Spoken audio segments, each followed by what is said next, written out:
Now, I would like to move on. And actually, this part is incredibly important for me because we are really honored for all of us. We're really honored to have the next speaker as the guest of honor for Summerfield School. This is Dr. Hans-Peter Nachtnebel, and he is a professor emeritus from Institute of Water Management, Hydrology, and Hydraulic Engineering, University of Natural Resources and Life Science, Vienna, Austria.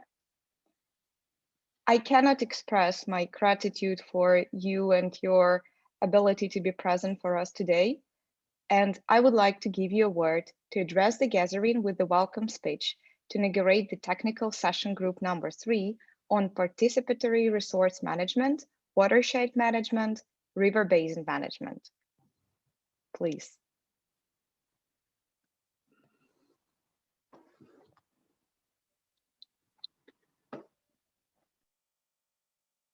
So, my name is Peter Nachtnebel. I'm very pleased to attend this important meeting, and I would like to say a few words about technical session group number 3. So, distinguished audience, dear colleagues, greetings here from the Carpathian Mountains in Ukraine, where I'm being just now. It's foggy and rainy here, but typical nice environment. I would like to say at the beginning a few words about the session group number 3 in general, and then I would like to emphasize also the various subtopics we have addressed. So as you know, and as has been already expressed by previous speaker, the mountain ecosystems are of global relevance for water supply as they store and deliver fresh water to large parts of the downstream areas. And this immediately can be reflected by, for instance, when you think about the Nile River, when you think about the Aral Sea Basin, think about the Mekong or Ganges Brahmaputra River Basin, or about the Danube, where I'm living in and where I'm being just now. So it becomes obvious that we need a basin-wide approach to understand and to manage the problems, tensions at the basin scale.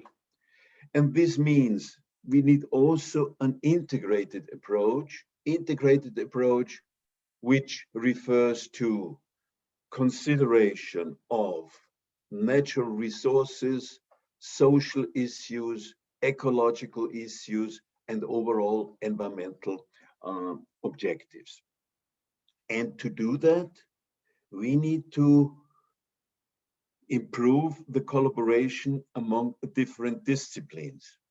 For instance, we have some understanding of the processes in the sensible mountainous ecosystems, but still think about climate change, think about land use and ecosystem preservation. We need to improve the collaboration among geologists, hydrologists, meteorologists, land use planners, etc. We know a lot, but definitely we need to improve our knowledge.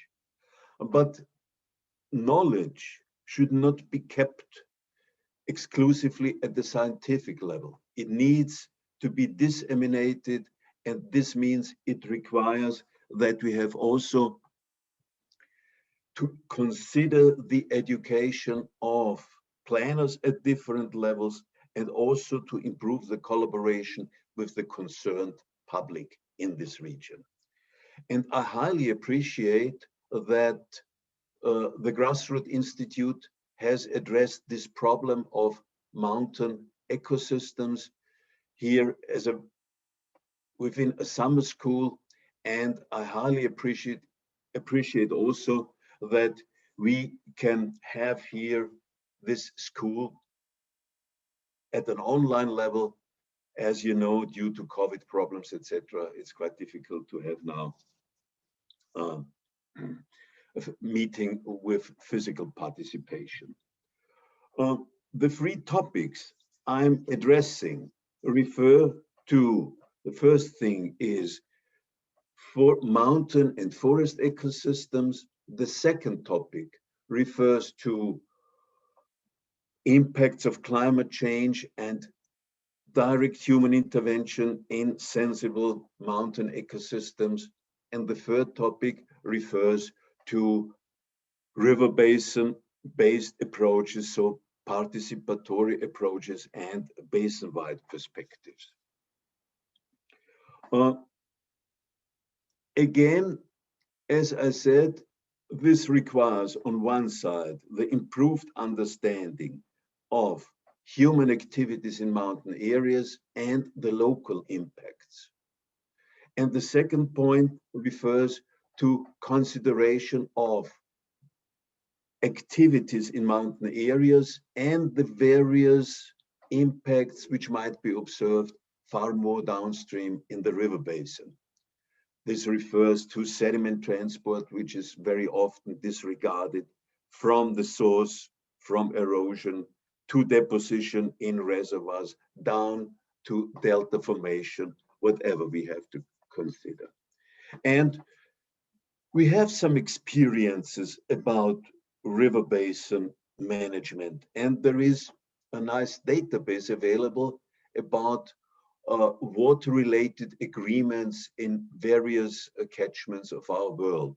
This database is public, for sure many of you have heard about. It's organized by Oregon State University, and they have documented and analyzed hundreds of different river basin management agreements, and they have studied also and evaluated the various impacts. And when we think about basin-wide agreements, we can somehow be positive because there are nice and useful examples which demonstrate that to resolve conflicts among upstream and downstream institutions, countries, users, however you call it, there are tools to release possible tensions. As I told you, I'm coming from the Danube Basin, so I was involved in preparation of the management plan for the river basin.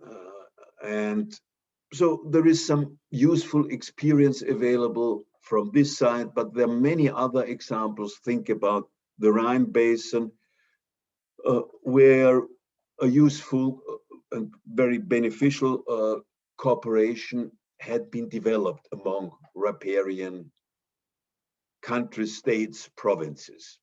And there are some examples. I've been also involved several times in the Aral Sea Basin, where we need to improve the collaboration between upstream partners and downstream partners.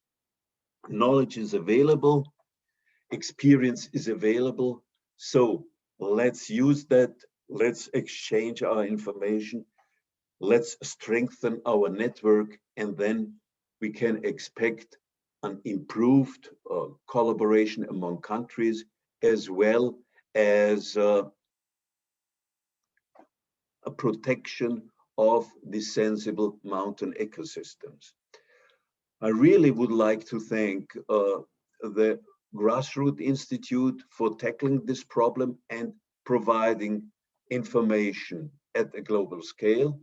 And I also would like to thank the various involved experts who deliver their experience in the next days. And I also would like to thank the speakers as well as the co-chairs who structured and run the various sessions.